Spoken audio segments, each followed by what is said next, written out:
이게 서울시장 이번에 보궐선거가 대선까지 연결이 되고 있는 거고, 이게 서울시장이 이번에 민주당 후보가 된다고 해도 두 후보가 나와 있지만은 단일화 통해서 민주당 후보가 된다고 해도 흔들리고 공격을 받게 되면 이게 결국에는 대선까지 어려워진다, 영향을 그런 미치죠. 말씀을 맞습니다. 해주셨고. 거기다가 제가 단일화해도 네. 제가요 열린민주당의 뭐 비례대표 1번이지만 솔직히 법사위에서 활동한 게 너무 도움이 됐어요. 왜냐하면 그러세요? 법사위에서 활동을 네네. 했기 때문에 그러니까 정치 고관여층 그리고 더불어민주당도 저를 알게 된 거예요. 아, 저 사람이 그냥 전문가인 줄 알았더니 너무 괜찮다. 저런 능력이 있는지 몰랐다라고 하는 거하고, 제가 또 국토위로 네. 지난 12월 달에 들어오자마자 제가 얘기했던 게 바로 뭔지 아시죠? 국민의힘 어떤 당입니까? 박덕흠, 아, 전복민, 네. 배출한 부동산 마피아 당 아닙니까? 이러고서 딱 이렇게 질러줄 수 있는 사람이 있어야 되거든요. 그래서 제가 더불어민주당 안에서도 네. 국회의원도 그렇고 아, 시의원도, 구의원들 그리고 당원들한테도 제가 상당히 호감과 지지를 많이 받고 있어요. 그리고 문재인 정부 안에서도 또 박원순의 행정부 안에서도 네. 박원순 시장이 해왔던 일을 너무 뒤집지 않고 아주 그 이어야 될 건 정확하게 있고, 그런가 하면 박원순 시장이 좀 답답한 점은 있었잖아요. 그러니까 네, 네. 박원순 시장을 제가 이렇게 평가하면 여러분들 참 왜 박원순 시장 흥을 잡느냐, 그런데 이게 평가는 확실히 해야 됩니다. 박원순 시장님은요 두 가지가 정말 나쁜 거라고 생각하는데, 제가 네. 답답하지만 그동안 말을 못하고 이제야 얘기를 하지만, 네. 하나는 그러니까 정말 이렇게 쉬운 일도 어렵게 하세요. 그게 저는 너무 힘들었어요. 그러니까 그게 뭐냐면 이제 어려운 일도 쉽게 푸는 게 리더십이거든요. 네. 근데 시민운동과 여러 가지 프로세스를 중시하기보다도 시민 참여를 중시하기 때문이지만, 이걸 맥을 딱딱 잡아주는 거를 잘 못하셨어요. 그러니까 그게 시민운동가 출신이기 때문이었습니다. 네. 근데 저는 그다음에 또 하나가 개발에 대해서 너무 소극적이시고, 그러니까 본인 마음 속에는 개발에 대한 거부감이 상당히 있으셨어요. 네. 그 3기에 들어와서 여러 가지 역세권 개발이라든가 청년주택 개발이라든가 이런 걸 얘기를 하셨지만, 그렇게 되면은 이제 개발주의자라고 또 또 특히 흔들죠. 시민운동에서 막 흔들거든요. 근데 그럴 때 흔들리세요, 실제로. 그러니까 추진 이제 실적이 잘 안 나오는 거죠. 근데 저는 제가 얘기하는 거는, 저는 진짜 개발론자입니다. 저는 개발은 항상 해야 되고요. 개발은 도시가 진화하고 생명력을 유지하려면 계속해서 해야 되는 거예요. 근데 그동안 해왔던 개발이 나쁠 뿐이다. 왜냐하면 이렇게 저는 이제 먹튀 사업이라고 얘기하는데, 먹튀 사업. 규제 풀어가지고 빨리 짓고 분양하고 딴 데 가서 또 해먹고 이런 거 하면 안 되는 거예요. 네. 그다음에 아파트 단지 따로 지어가지고 동네는 막 저기 주변만 돌아다니게 만들고 자기 딱 담벼락 치고, 예. 그다음에 상업지구는 딴 데 만들어가지고 다들 차를 갖고 다니게 만들고, 그렇네요. 이런 건 정말 나쁜 거예요. 아. 또 저기 단지 안에다가 고급 아파트 쳐놓고 임대 아파트는 저쪽에다가 이렇게 따로 요만큼만 네. 해놓는 거, 이런 거는 정말 소셜 믹스 안 되는 거는 우리 미래 세대를 위해서도 안 되는 겁니다. 근데 이런 거를, 그다음에 원주민을 쫓아내는 것도 안 되는 거고, 기존에 있는 일자리를 없애는 것도 정말 나쁜 개발이거든요. 근데 우리가 그동안 이명박, 오세훈으로 대변되는, 그다음에 너무 겉멋만 부리는 것도 나쁜 개발입니다. 오세훈 전형적으로. 저는 오세훈은 뭐 MB의 황태자라고 생각을 하니까, 네, 네. 물려받은 유산으로 자기 마음대로 디자인 뭐 브랜드 이런 거 하는 거. 네. 그래서 이런 것들이 아니라 그런 게 다 거품이거든요. 그리고 양극화를 만드는 이런 건데, 네. 진짜 개발은 제가 앞에서 얘기했던 거를 다 하는 겁니다. 소셜 믹스하고 소셜 일자리 믹스도 있고 되고, 원주민 살고 일자리하고 주거하고도 직주 근접이 되고. 그러니까요.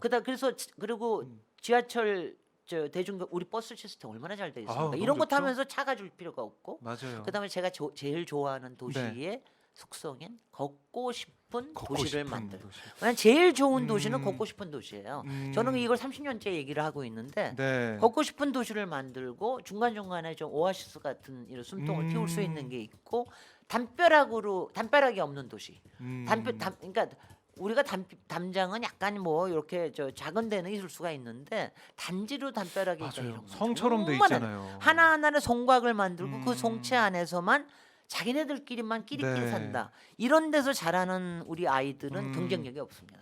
상상력과 창의력이 음. 절대로 안 생깁니다. 네. 시장 통해서 자라야. 음. 저도 시장 통해서 자랐거든요. 네. 카이사르처럼 상상력이 있으세요.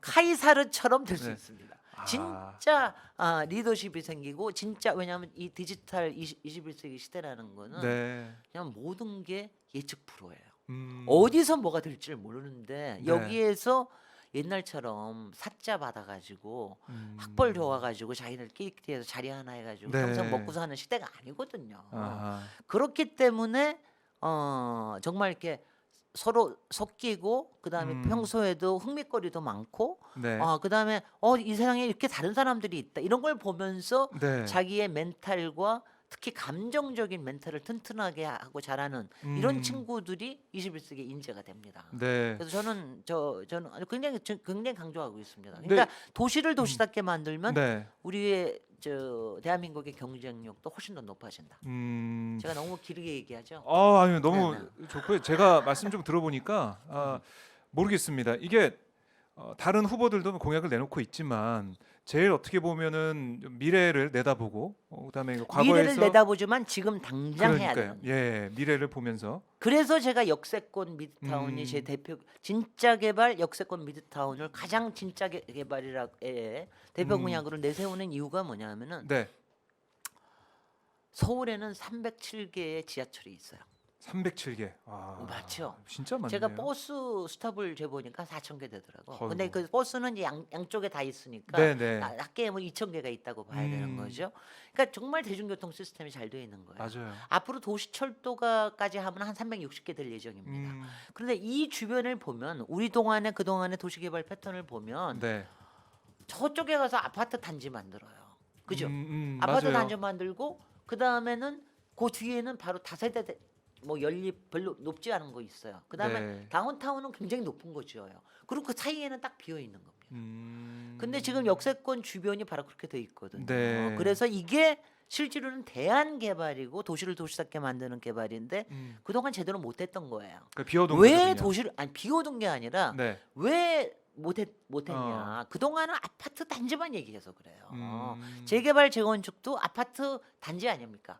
이거 풀어주세요, 이거 풀어주세요 이 얘기만 하는 거지 다른 얘기를 안 해요. 재건축 재개발 그 아파트 딱 그것만 거기만 얘기하는 얘기한 거. 거죠. 그다음에 빈 땅 찾아가지고 빈 땅 위에다 하려고 그러고 이렇게 하니까는 이게 눈에 안 들어오는데 저는 네. 변창흠 장관님하고 한 정말 이 정책적인 동지로 이게 서울에서 비어 있는 개발의 솔직히 이걸 얘기하면은 뉴욕의 100여 년 전, 파리의 150여 년 전이 바로 이런 거였습니다. 도시형 아파트를 짓고 네. 그다음에 거기에 복합 기능을 만들어서 사람들이 뭐 1, 2층에서는 굉장히 즐겁게 그 위에서는 여러 가지 생산적으로 네. 그다음에 특히 그 위에는 주거인데 말하자면은 그 주거는 직주근접이나 재택근무처럼 쉽게 바뀔 수도 있게끔 만들어주는 거. 이게 진짜 도시다운 도시거든요. 이런 서울다운 서울을 만드는 네. 307개의 가능성이 있습니다. 아하. 그거를 그래서 제가 역세권 미드타운이라고 얘기한 이유는 뭐냐면 네.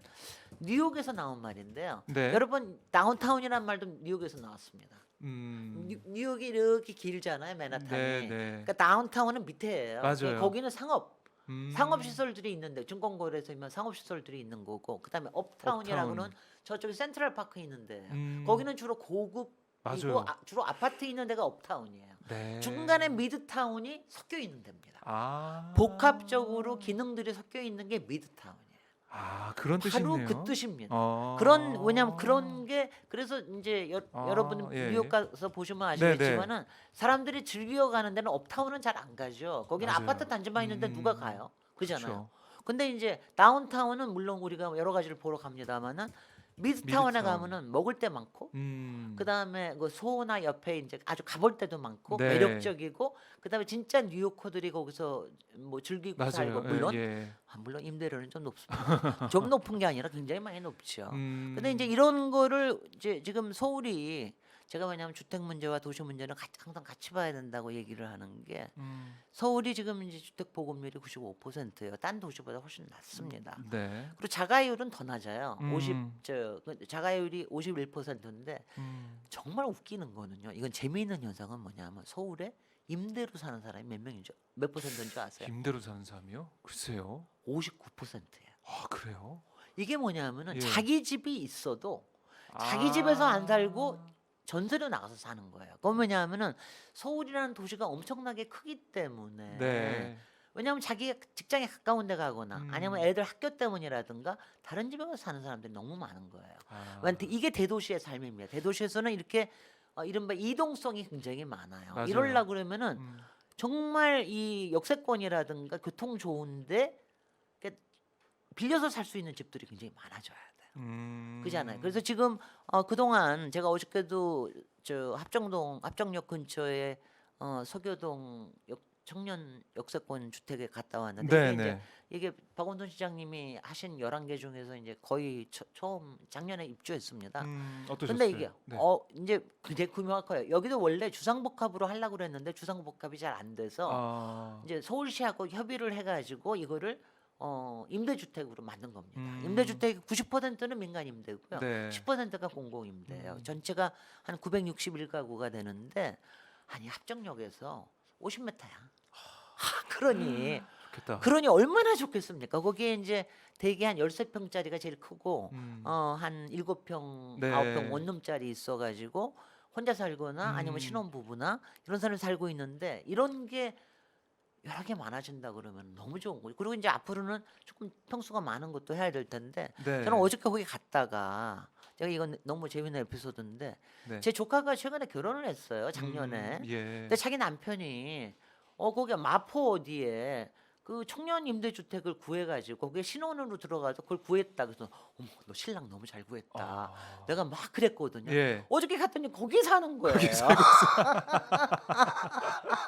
그래가지고 진짜 반가웠겠다. 그 사이가 뭐 제 팬이라고 그래. 저는 조카 네. 사이 결혼식에서 한 5분 본 것밖에 없습니다 아직도. 근데 야. 그런데 거기 살면서 안에 다 집들이도 그래서 이렇게 들어가도 되냐 아. 우리 저 김진우 TV에서 이제 아. 실시간 방송을 했는데 괜찮냐 예. 근데 아직 집들이도 한번 못 했다는 거예요 코로나 때문에. 음. 그래서 자기네들 집에 랜선 집들이라고 해준다고 자기 친구들한테 이거 보라고 김진우 TV 보라고 그랬다 그러는 거예요. 근데 그게 굉장히 정말 좋은 게 8년 동안 살 수 있습니다. 아 그럼 좋다. 8년, 진짜. 2년마다 계약 갱신을 할 수가 있어요. 네. 8년을 살 수가 있어요. 그러면은 이 친구들 신혼으로 하면은 아마 처음 아기가 한 2-3살 정도 때까지는 되게 살 수가 있을 거예요. 그러면 그 다음에 조금 넓은 거로 가야 되니까. 그러면 10여 년 뭐 이런 정도로 살 수 있다면 그 다음에 네. 돈 좀 모아가지고 그 다음에 살 수 그렇죠. 있는 꿈을 꿀 수가 있는. 얼마인 줄 아세요? 얼마예요? 조금 평수마다 하는데 이 친구들이 사는 거는 한 보증금 이게 제일 13평이냐 제일 큰 건데 네. 보증금 한 6천만 원에다가 음. 월 한 8만 몇천 원이라든가. 8만 몇천 원이요? 아니 그래서 야 이거는 야. 그러니까 이런 게 많이 필요한 겁니다. 왜냐하면 지금 보통 원룸들 네. 저기 하면 보통 6천만 원에 5-60만 원 플러스에서 100만 원까지 되거든요. 네. 이것도 뭐 강남 같은 데 더 비싸고 그러는데 이런 거 많이 만들어야 됩니다. 아니 근데 이거를 많이 만들 수 있는 데가 역세권이에요. 그러니까 역마다 정말 네. 그렇게 만들어진다면 네. 역 가깝지, 네. 또 싸지. 그리고 들어가려고 하죠. 차를 가지고 있을 필요가 없어요. 그렇죠. 주말에 여기 놀러 있으니까. 나갈 때는 렌트카 해가지고 나가면 돼요. 공유차. 공유차 해가지고 나가면 되고. 그러니까 이런 것들이 많아져야 돼요. 아 이거 제가 결혼할 때만 해도 그런 게 잘 없어가지고. 뭐 어디 저기 다가구 주택 밑에 반 지하에 들어가 사셨겠지. 아, 아니면 옥탑방. 뭐 저도 이제 전세부터 살아야겠다는 생각해가지고 네. 빚을 내가지고 어떻게 전세로 들어가 살고 막 이랬었는데 네. 그런 제도나 이런 것들을 제가 좀 잘 알고 있거나 아니면은 이런 게 많았다면. 네. 근데 또 경쟁률이 세잖아요, 사실 어떻게 보면. 근데 그래서 제가 네. 도대체 어떻게 여기에 네. 저기가 됐느냐 물어봤더니 그것도 참 서울시의 박원순 시장님이 제도를 잘 만들어 놓으시는 게 지역의 생활권은 굉장히 중요시 여깁니다. 그래서 이 지역에 살아온 사람한테 점수를 더 많이 줘요. 거기에 직장을 다니고 네, 있으면 네. 더 줘요. 이 친구가 이 남편이 바로 좋네. 거기에 다 정말 만들- 1순위가 그래서 1순위가 됐대요. 그러니까 아니, 굉장히 중요한 거예요. 그게 음, 생활권을 중심으로 해서 사는 거.